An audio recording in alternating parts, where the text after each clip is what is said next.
Boa noite, gente. Dá para me ouvir bem aí no fundo? Boa. Primeiro é um prazer estar aqui, compartilhando a mensagem, a primeira mensagem no Repique. É uma responsabilidade muito grande. Vocês perceberam, talvez, que era alguém diferente, porque todos os adolescentes estão na primeira fileira. A gente combinou para ficar menos nervosa. E eu me identifico mais com eles, tal.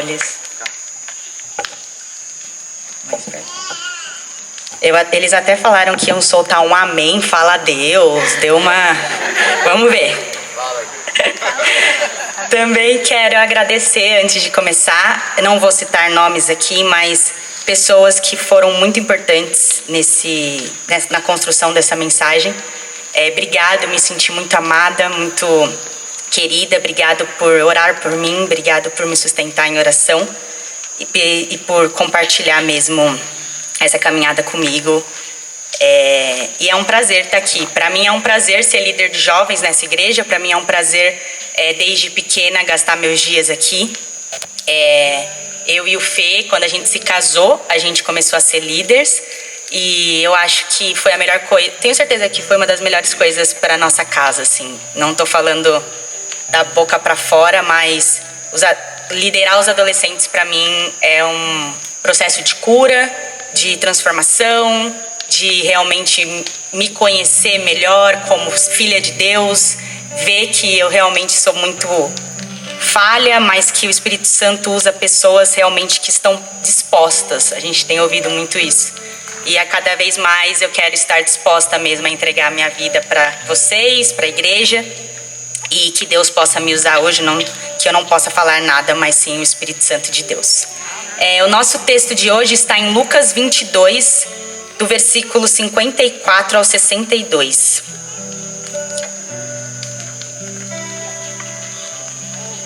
Eu sei que está um pouquinho escuro aqui, então se você quiser acompanhar a leitura, me ouvindo, Lucas 22, 54 a 62.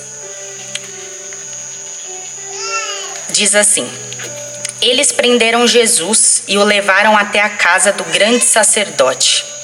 E Pedro o seguia de longe. Quando acenderam uma fogueira, no meio do pátio, Pedro foi e sentou-se com os que estavam em volta do fogo. Uma das empregadas o viu sentado ali, perto da fogueira. Olhou bem para ele e disse: Este homem também estava com Jesus. Mas Pedro negou, dizendo: Mulher, eu nem conheço esse homem. Pouco tempo depois, um homem o viu ali e disse: Você também é um deles. Mas Pedro respondeu: Homem, eu não sou um deles. Mais ou menos 1 hora depois, outro insistiu: Você estava mesmo com ele, porque também é galileu. Mas Pedro respondeu: Homem, eu não sei do que é que você está falando. Naquele instante, enquanto ele falava, o galo cantou. Então o Senhor virou-se e olhou firme para Pedro. E ele lembrou das palavras que o Senhor lhe tinha dito: Hoje, antes que o galo cante, você dirá 3 vezes que não me conhece. Então Pedro saiu dali e chorou amargamente. Vamos orar? Deus, eis-me aqui, Senhor. Obrigado pela oportunidade de estar compartilhando a Tua palavra. Que realmente Seu Espírito Santo continue encontrando lugar aqui nessa fogueira, nesse culto. Que corações realmente possam estar atentos, ouvidos atentos, que distrações não nos atrapalhem e que realmente possa ser um culto transformador nas nossas vidas. Em nome de Jesus. Amém. Então a gente viu que sexta-feira foi o dia do colapso, da dor, da frustração, da quebra e da desesperança. E é muito comum, como Pedro falou, a gente pular o sábado. A gente tem já querer logo ir para o domingo e a gente esqueceu o sábado. Porque todos já querem a boa notícia. Todos já querem o famoso deu tudo certo e ufa, que bom que a esperança chegou. O famoso dia que ninguém entende, que ninguém quer viver, é o sábado. E hoje pela manhã a gente já aprendeu pontos riquíssimos sobre isso. E no sábado a gente encontra discípulos confusos, céu em silêncio, Jesus morto, todos sem esperança, sem entender o que está acontecendo, sem resposta, sem milagres. Sua presença não estava mais ali. Seu olhar, seu toque, sua direção, suas palavras não existiam mais. E a gente acabou de ler aqui a história de dos discípulos que eu mais gosto, Pedro. E na minha opinião, se alguém viveu o sábado, foi Pedro. Com certeza, Pedro sentiu culpa, vergonha e o seu coração estava totalmente quebrado. Imagina a bagunça emocional e espiritual que Pedro estava sentindo. Aquele momento que o versículo fala aqui, que ele traiu e Jesus olhando para ele, indo embora. Imagina o que Pedro sentiu naquele momento. E hoje eu te convido a pensar no sábado de Pedro. Eu fico pensando, como Pedro se sentiu depois de passar 3 anos caminhando com o mestre, que chamou um pescador que ninguém acreditava, que ninguém via valor, que ninguém valorizava como seu discípulo, que amou ele, que caminhou com ele, que confiou nele, e ele trai Jesus. Imagine a culpa e a gritaria que tomava o coração de Pedro. E a Bíblia não nos diz especificamente sobre como foi esse depois, com tantos detalhes de Pedro. Mas eu quero refletir alguns pontos sobre esse episódio que a gente acabou de ler. Primeiro, eu queria falar um pouco sobre a dor da queda. Em Lucas 22:33, que é um pouquinho antes do que a gente leu aqui, Pedro afirma o seguinte: Senhor, eu estou pronto a ir contigo, tanto para a prisão, tanto para a morte. E momentos depois ele nega Jesus. E a Bíblia diz que Pedro saiu dali e chorou amargamente. Pedro sentiu aquele sentimento do prometi e não cumpri. Do eu não consegui, a queda do autocontrole, do que eu faço agora. E como é doloroso experimentar o fracasso, a solidão, o famoso o que eu fiz. Do sentimento de você não conseguir dormir, de tentar encontrar outros caminhos para esconder a sua escolha, para esconder o que você está sentindo, de dizer, eu sou um seguidor de Jesus, mas na prática não consegui. De realmente não viver o que você prega. Imagine o sentimento, como é doloroso experimentar isso. De você realmente entender que eu fui diferente da minha identidade de filho de Deus. De viver o dia depois da queda. O momento de eu escolhi errado. E agora? Como eu oro? O que eu faço? E é um choro mesmo amargo. Não sei quantos já experimentaram esse choro aqui. Um choro amargo, um choro de dor, de fracasso. E quantas vezes a gente foge disso? A gente não confessa, a gente não reconhece as nossas quedas, a gente não pede perdão, a gente não busca e não deixa tempo e nem espaço para ser restaurados, não damos tempo para as coisas.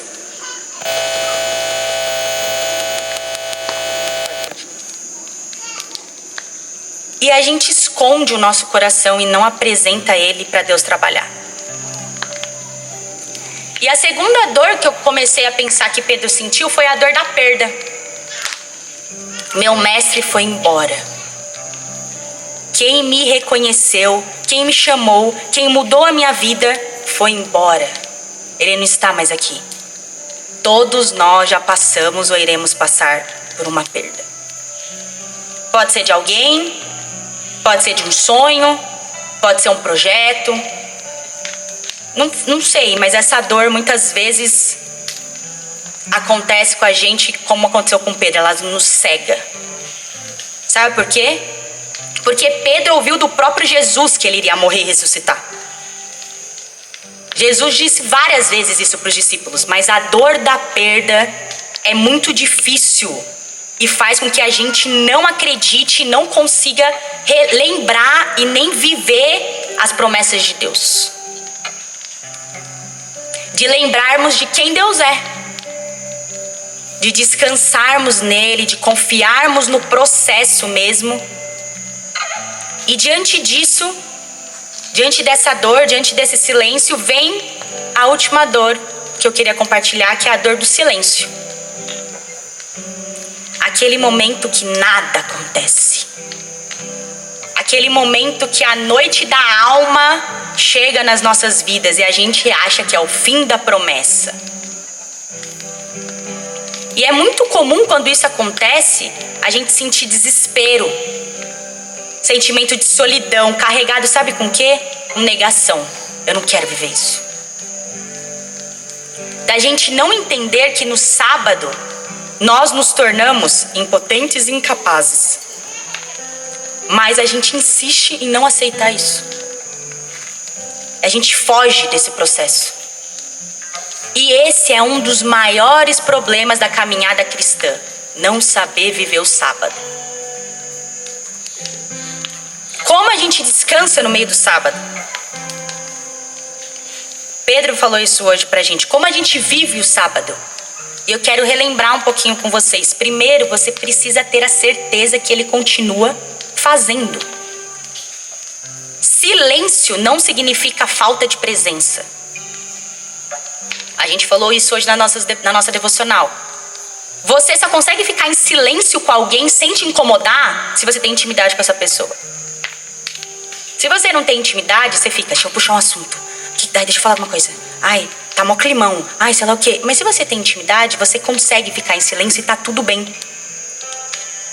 Tem hora que é o silêncio na sua vida com Deus. E no sábado da morte de Jesus, Deus estava trabalhando. Mesmo ninguém vendo. Um dia o pastor Binho trouxe uma mensagem lá na igreja e ele falou sobre os 400 anos de silêncio da Bíblia. E muita coisa aconteceu nesse tempo. Muita coisa. O mundo passou a falar grego. Grande parte do Novo Testamento foi escrito em grego. O sistema de estradas romanas foram construídas e isso facilitou muitas viagens dos discípulos. E tudo isso nos 400 anos de silêncio. E que chamam muitas pessoas de 400 anos de preparação. Deus, ele nos lembra que no sábado, o sábado existe, sabe por quê? Porque tem coisas que só Ele pode fazer. E Ele está preparando. Não é o seu esforço, é Deus. Então não pule o sábado. Ele pode ser o silêncio de Deus, mas ele não é a ausência dele. Ele está preparando. Ele está com você. Então qual é o nosso papel no sábado? Como viver isso? Esperando, descansando e confiando. Hoje eu estava conversando com a tia Ana e ela me deu, contando um exemplo. Ela falou assim, eu sempre falo para as minhas alunas que ia ser muito melhor se a gente vivesse de trás para frente. Se a gente já soubesse ali o que aconteceu. E a boa notícia é que a gente pode viver dessa maneira. Sabe por quê? Porque a gente sabe que amanhã ele vai ressuscitar e ele ressuscitou. E ele está conosco. O domingo irá chegar. A certeza da sua promessa, da sua presença irá chegar. Deus nos prometeu que Ele estará conosco todos os dias ao nosso lado. Então essa é a certeza. Você pode viver de trás para frente porque você já sabe que você tem o que você precisa. Você já tem o Espírito Santo de Deus todos os dias com você. E eu fiquei pensando, como que fechou essa história de Pedro?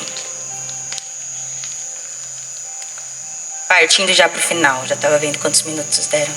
Vou muito rápido, não. O fechamento que eu queria trazer está lá em João 21.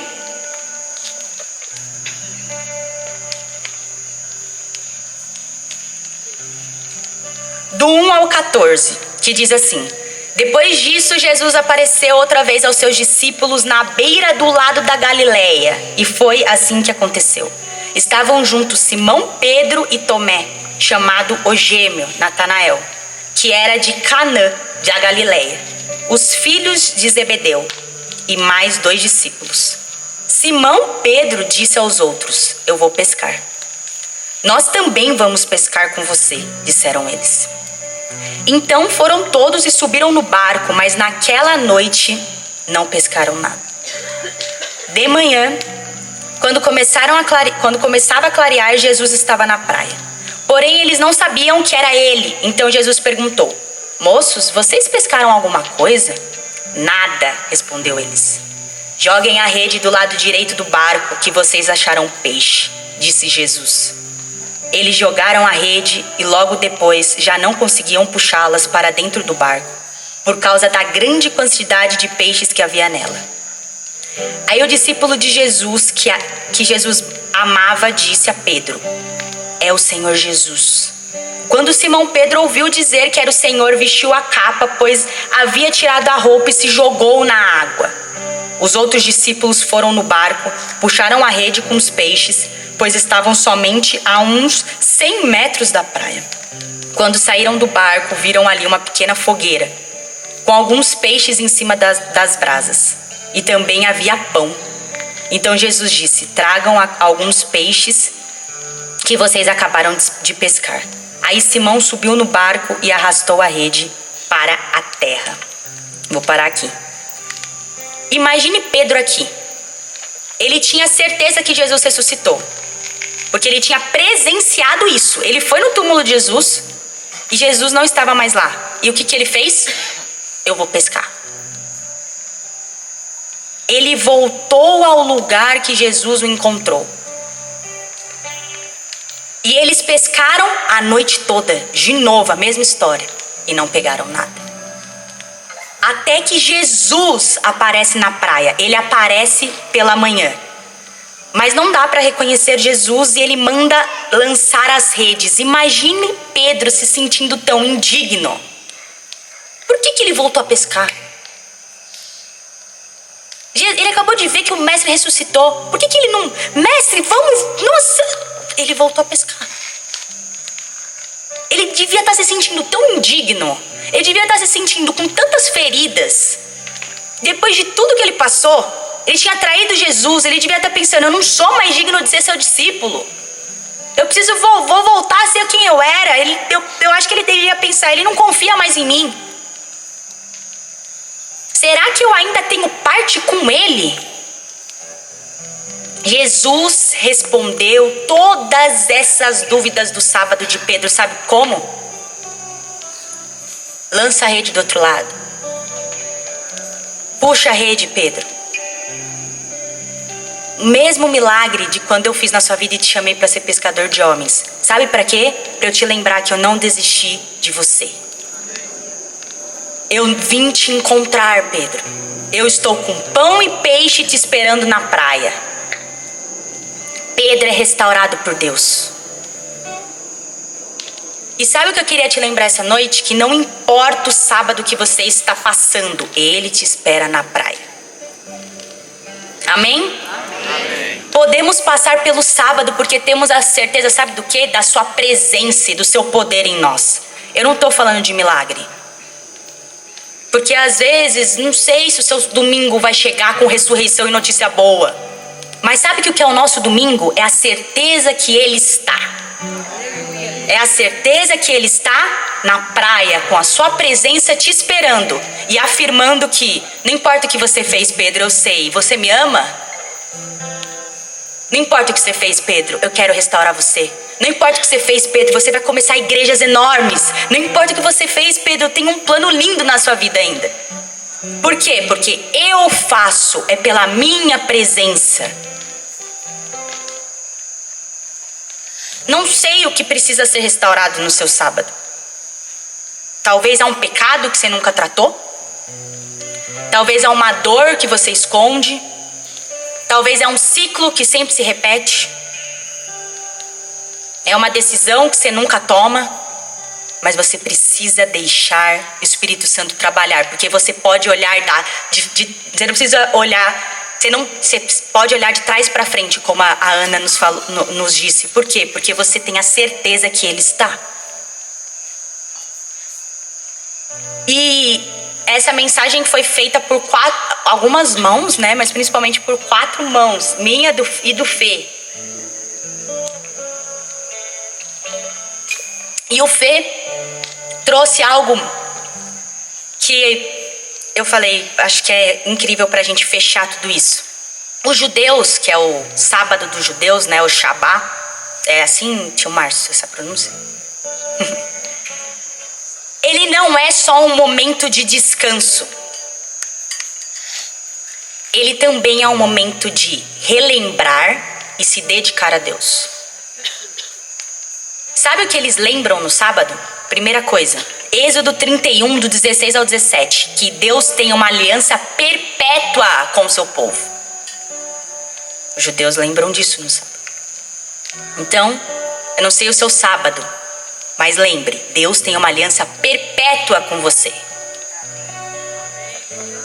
Ponto 2, Deuteronômio 5,15, relembrar o que Deus fez.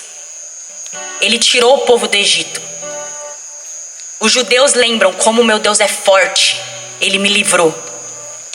Mas nós lembramos e sabemos que Ele nos livrou na cruz do Calvário, na morte de cruz. Ele é o Cordeiro que tira o pecado do mundo. Então relembre o que Deus fez no seu sábado. E ponto 3, Isaías 58, 13 e 14, momento de descanso e prazer, de esquecer os nossos interesses e se deleitar no Senhor. Então o sábado não é só um momento de descansar, é um momento de relembrar. E hoje eu te convido a se trazer e relembrar e querer esse novo recomeço. Você não precisa só descansar, você pode relembrar porque Ele está te esperando na praia, com peixe, com pão, para te afirmar o quanto Ele te ama e o quanto Ele tem prazer em ser o seu pai e te chamar de filho. Existe uma presença e uma certeza no domingo. O que é? A sua companhia. Talvez o milagre do domingo nunca possa chegar, mas você pode relembrar que todos os dias Ele estará com você. Amém? Amém. E o mais doido de tudo isso, que Deus falou muito no meu coração, é realmente como Ele levou e se lembrou de Pedro no sábado, porque Ele fala para as mulheres: avise os discípulos e a Pedro que eu ressuscitei. Mesmo no momento Ele não esqueceu. Ele não esquece de você. Ele não esquece da sua dor. Ele não esquece do que você precisa.